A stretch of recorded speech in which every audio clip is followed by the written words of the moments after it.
வணக்கம் நண்பர்கள், எல்லாரும் எப்படி இருக்கீங்க? நான் ரொம்ப நல்லா இருக்கேன். இன்னைக்கு வீடியோ வந்து நம்ம சப்ஸ்கிரைபர் சிஸ்டர் ஒருத்தவங்க கேட்டிருந்தாங்க. அதாவது பேங்க் ஏலத்தில் வந்து நகை ஏலம் விடுவாங்க இல்லையா, அதை வந்து நம்ம வாங்கலாமா? அதே மாதிரி நமக்கு தெரிஞ்சவங்க வீட்டில் யாராவது ஒருத்தவங்க நகையை வந்து விற்கிறேன் அப்படின்றது மாதிரி சொல்கிறப்போ அவங்கக்கிட்ட இருக்க நகையை வந்து வாங்கலாமா, அது வந்து நல்லதா அப்படின்றது மாதிரி கேட்டிருக்கிறாங்க. அதாவது லாபமானதா அப்படின்றது மாதிரிலாம் இதை பற்றின எல்லா டீட்டெயிலுமே பார்க்கலாம். அதாவது பேங்க் ஏலத்தில் வரக்கூடிய நகைகள் வந்து வாங்கலாமா, அதோடைய ரூல்ஸ் வந்து என்ன, அதே மாதிரி ஏல நகை வந்து நான் வாங்கியிருக்கேனா அப்படின்றது மாதிரியான எல்லா டீட்டெயிலுமே வந்து இந்த வீடியோவில் பார்க்கலாம். ஸோ வீடியோ வந்து ரொம்பவே யூஸ்ஃபுல்லாக இருக்கும். ஸ்கிப் பண்ணாமல் ஃபுல்லாக பாருங்கள். அதோட இந்த வீடியோக்கு ஒரு லைக் ஒன்று கொடுத்துட்டு இப்போ வாங்க வீடியோக்குள்ளே போகலாம். பொதுவாக பேங்க்ல எல்லாம் பார்த்தீங்கன்னா நம்ம வந்து கொண்டு போய் அடகு வைக்கிறோம் இல்லையா, நம்ம மட்டும் கிடையாது, நிறைய பேர் வந்து பேங்க்ல நகைகள் வந்து அடகு வைப்பாங்க. அதை ரெகுலராக ஒரு அமௌண்ட் கட்டி நம்ம வந்து திருப்புறோம் அப்படின்றப்போ ஓகே. ஆனால் நிறைய நிறைய பேர் வந்து வச்சதை கூட மறந்துடுற மாதிரியான ஆட்கள்லாம் இருக்கிறோம் இல்லையா. ஸோ அது மாதிரியெல்லாம் வந்து ஒரு நகையை வச்சுட்டு மறதியினாலேயோ இல்லை வந்துட்டு என்னால் பணமே கட்ட முடியலை அப்படின்றது மாதிரியே இந்த மாதிரி நிறைய காரணங்கள் வந்து இருக்கிறதுப்போ பேங்க் என்ன பண்ணுன்னா அந்த நகையை வந்து ஏலத்துக்கு கொண்டு வருவாங்க. அதாவது ஏலப்பிட போகிறோம் அந்த நகையை அப்படின்றது மாதிரியான இன்ஃபர்மேஷன் வந்து நம்ம கொடுத்துருவாங்க. கொடுத்துட்டு அந்த நகையை வந்து பொதுவில் வச்சு ஏலம் விடுவாங்க. ஸோ அந்த மாதிரி ஏல நகை வந்து வாங்குறது அப்படின்றதுக்கு ஒரு சில ரூல்ஸ் வந்து இருக்குது. அதெல்லாம் என்னென்ன அப்படின்றத வந்து பார்ப்போம். இதை பார்த்திங்கன்னா பேங்க்கை பொறுத்த அளவுக்கு ஒவ்வொரு பேங்க்குக்கும் இந்த ரூல்ஸ் வந்து மாறும். இந்தியன் பேங்க், கனரா பேங்க், அது மாதிரிலாம் சொல்கிறோம் இல்லையா.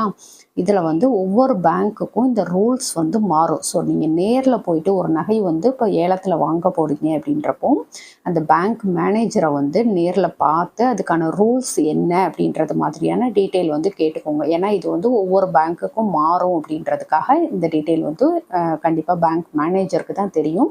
ஸோ அவங்கக்கிட்ட வந்து கேட்டுக்கோங்க. அதுக்கடுத்து டெபாசிட் அமௌண்ட் வந்து நம்மளை கட்ட சொல்லுவாங்க. இப்போ ஏலத்தில் கலந்துக்கிறோம் அப்படின்னாவே அதுக்கு வந்து ஒரு டெபாசிட் அமௌண்ட் கட்ட சொல்லுவாங்க. மினிமம் ஒரு 10,000 இருந்து மேக்ஸிமம் அந்த நகையுடைய வேல்யூ பொறுத்து லட்சக்கணக்கில் கூட கட்டுறது மாதிரி இருக்கும். ஸோ இது மாதிரிக்கு ஒரு டெபாசிட் அமௌண்ட் வந்து கட்டினா மட்டும்தான் அந்த ஏலம் அப்படின்றதுல வந்து நம்ம போயிட்டு ஏலம் கேட்க முடியும். ஸோ இது வந்து ஞாபகத்தில் வச்சுக்கோங்க. அதுக்கடுத்து வந்து நகையை வந்து மதிப்பீடு பண்ணுறதுக்கு வந்து தெரிஞ்சிருக்கணும். இப்போ ஏலத்தில் வந்து நகை விட போகிறாங்க அப்படின்னா அந்த நகை வந்து எல்லாமே அங்கே வந்து நம்ம பார்வைக்கு வச்சுருப்பாங்க. அதோடைய மதிப்பு என்ன, இது வந்து கண்டிப்பாக 22 கேரட் இருக்குமா, இதோடைய பியூரிட்டி எந்த அளவுக்கு இருக்கும், இது வந்து வெளியில் கொண்டுட்டு போய் இப்போ நம்ம ஏலத்தில் எடுத்துட்டு அதை கொண்டுட்டு போய் மார்க்கெட்டில் விற்கிறோம் அப்படின்னா நமக்கு வந்து அட்லீஸ்ட் ஒரு 2-3 ஆயிரமாவது லாபம் கிடைக்குமா. இந்த ஏலம் சொல்லக்கூடிய இப்போ ஒரு நகையை வந்து காட்டி இது வந்து ஒரு 20,000-30,000 போகும் அப்படின்றது மாதிரி சொல்கிறாங்க பேங்க்கில் அப்படின்னா நம்ம வந்து அதை கொண்டுட்டு போய் வெளியில் விற்றோம்னா நமக்கு வந்து ஒரு 40,000மாவது கிடைக்குமா. அப்போ தான் வந்து நம்ம கேட்குறதுக்கு வந்து ஈஸியாக இருக்கும். ஒரு 35,000 38,000 நம்ம கேட்குறதுக்கு வந்து ஈஸியாக இருக்கும். அந்த அமௌண்ட்டு கேட்குற வரைக்கும் நமக்கு லாபமாக இருக்கும். ஸோ அதையும் தாண்டி நம்ம வந்து ரேட்டு போயிட்டுருக்குன்னா கண்டிப்பாக அந்த ரேட்டு கேட்குறத வந்து ஸ்டாப் பண்ணிக்கணும். இது மாதிரியான ஒரு சில நுணுக்கங்கள் வந்து நமக்கு தெரிஞ்சிருந்தால் மட்டும்தான் அந்த மாதிரி ஏலம் அப்படின்றதுல கலந்துக்கிட்டு நமக்கு வந்து பெனிஃபிட்டாக இருக்கும். இல்லை சும்மா ஏதோ நானும் போகிறேன் அப்படின்றது மாதிரி போனோம்னா கண்டிப்பாக நம்ம வந்து ஏமாந்து போயிடுவோம். இது ஒரு விஷயமா வச்சுக்கோங்க. எனக்கு அது மாதிரிலாம் நகையை பார்த்த விட்டையெல்லாம் மதிப்பீடு பண்ண தெரியாது அப்படின்னா நகை செய்கிறவங்க இருப்பாங்க இல்லையா, அந்த நகை அடகு கடையில் இருக்கிறவங்க இல்லை நகை செய்கிறவங்க அது மாதிரி ஆட்கள் வந்து உங்களுக்கு தெரிஞ்சிருந்தாங்க அப்படின்னா அவங்களையுமே கூட கூட்டிகிட்டு போங்க.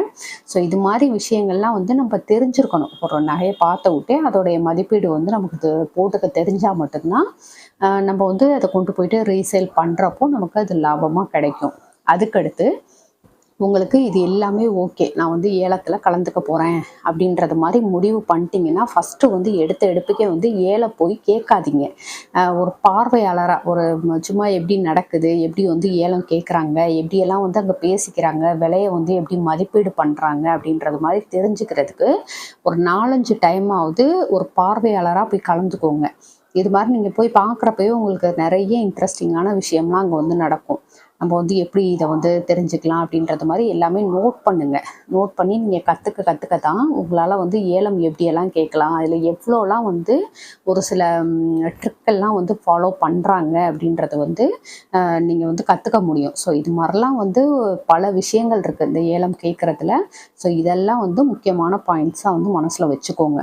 அதுக்கு அடுத்தபடியாக நான் வந்து ஏலம் இந்த மாதிரி விடுற நகை வந்து வாங்கியிருக்கேனா அப்படின்றது மாதிரி கேட்டிருக்கீங்க.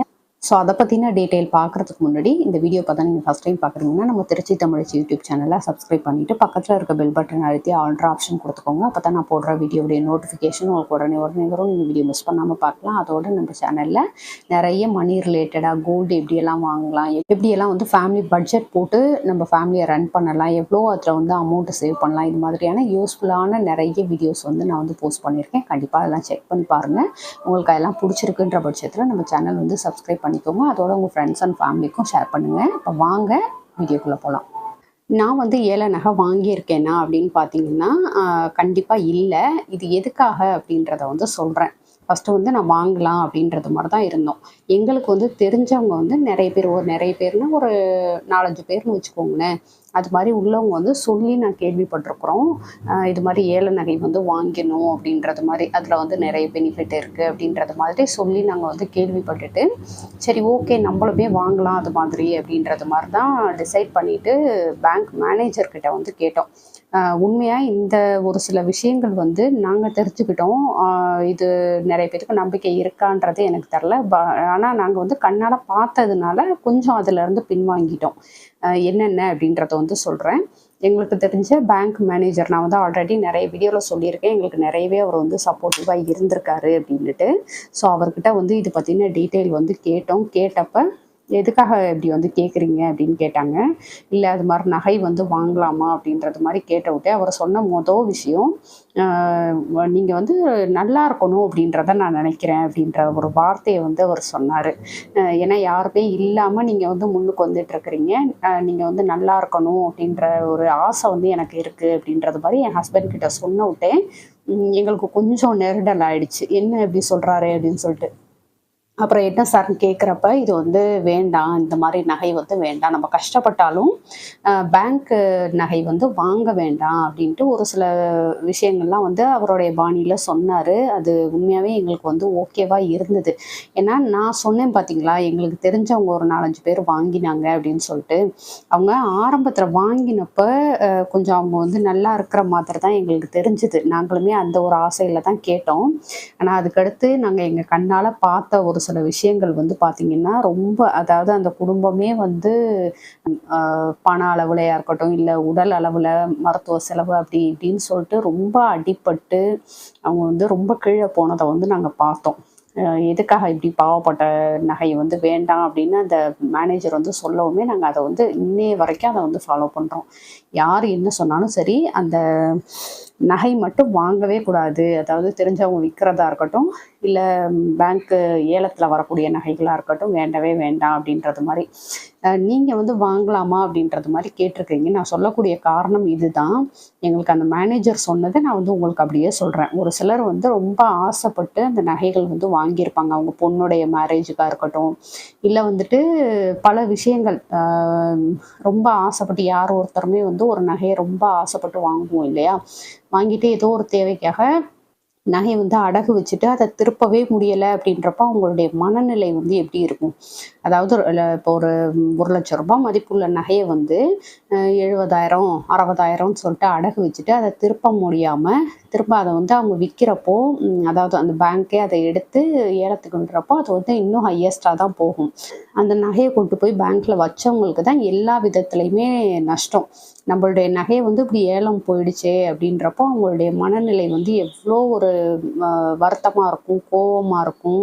ஸோ அந்த பாவம் வேண்டாம் அப்படின்றது மாதிரி சொல்லவும்னா நாங்கள் வந்து விட்டோம். ஆனால் எங்கள் கண்ணாலையுமே நாங்கள் பார்த்தோம், அந்த பாவம் வந்து சும்மா விடாதுப்பா, வேண்டாம், ஃபேமிலியவே ஒரு வழி ஆக்கிடும் அப்படின்றது மாதிரிலாம் சொல்லவும் தான் நாங்கள் வந்து வேண்டான்னு விட்டோம். ஆனால் நாங்கள் அந்த எங்களுக்கு தெரிஞ்சவங்க வாங்கினாங்கன்னு சொன்னேன் பார்த்தீங்களா, அவங்க வந்து படாத பாடுபட்டதை நாங்கள் வந்து எங்கள் கண்ணாலேயே பார்த்ததுனால தான் இன்னைய வரைக்கும் அந்த வேலையே வேண்டாம் அப்படின்றது மாதிரி நாங்கள் வந்து டிசைட் பண்ணோம். இது வந்து அவங்கவுங்க தனிப்பட்ட கருத்து தான். எங்களுக்கு இது மாதிரி ஒரு பாவம் வேண்டாம் அப்படின்றதுனால நாங்கள் வந்து வாங்கலாம். ஆனால் நிறைய பேர் வாங்கிட்டு தான் இருக்கிறாங்க. அவங்கவுங்களுடைய தனிப்பட்ட விருப்பம் அப்படின்றதுனால இது வந்து நம்ம தான் டிசைட் பண்ணணும். நமக்கு வேணுமா வேணாமா அப்படின்றத நம்ம தான் டிசைட் பண்ணணும்.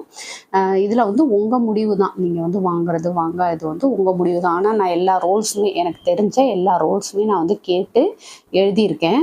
பேங்க்லேயுமே இந்த டீட்டெயில் வந்து கேட்டுட்டு தான் நான் வந்து உங்களுக்கு சொல்லியிருக்கேன். ஸோ இது வந்து யூஸ்ஃபுல்லாக இருக்கும் அப்படின்னு நம்புகிறேன்.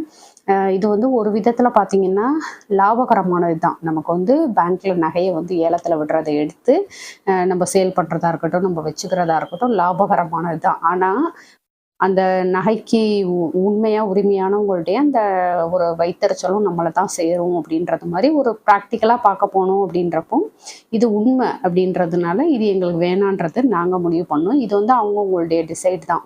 நீங்கள் வந்து உங்களுக்கு வேணும், அந்த நகை வந்து லாபகரமானது தான் வேணும் அப்படின்றது மாதிரி முடிவு பண்ணிங்கன்னா நீங்கள் வாங்காது வந்து அவங்கவுங்களுடைய தனிப்பட்ட விஷயம்தான். ஸோ இவ்வளோ டீட்டெயில் வந்து உங்களுக்காக கரெக்டாக கொடுத்துருக்கேன் அப்படின்னு நம்புகிறேன். ஸோ யூஸ்ஃபுல்லாக இருக்கும் அப்படின்னு நம்புகிறேன். கண்டிப்பாக யூஸ்ஃபுல்லாக இருக்கா அப்படின்றத கமெண்ட்டில் சொல்லுங்கள். இல்லை யாராவது இது மாதிரி நகைகள் வந்து வாங்கியிருக்கேன், எனக்கு வந்து இதில் பெனிஃபிட் இருக்குது, அந்த மாதிரிலாம் எதுவும் இல்லை அப்படின்றது மாதிரிலாம் உங்களுடைய கருத்துக்கள் என்னவாக இருந்தாலும் கண்டிப்பாக கமெண்ட்டில் சொல்லுங்கள். நானுமே தெரிஞ்சுக்கிறேன். ஓகே ஃப்ரெண்ட்ஸ், இந்த வீடியோ உங்களுக்கு பிடிச்சிருந்தா லைக் பண்ணிக்கோங்க. உங்கள் ஃப்ரெண்ட்ஸுக்கும் ஷேர் பண்ணுங்கள். நம்ம திருச்சி தமிழ் யூடியூப் சேனலில் கண்டிப்பாக சப்ஸ்கிரைப் பண்ணிட்டு பாருங்கள். தேங்க்யூ.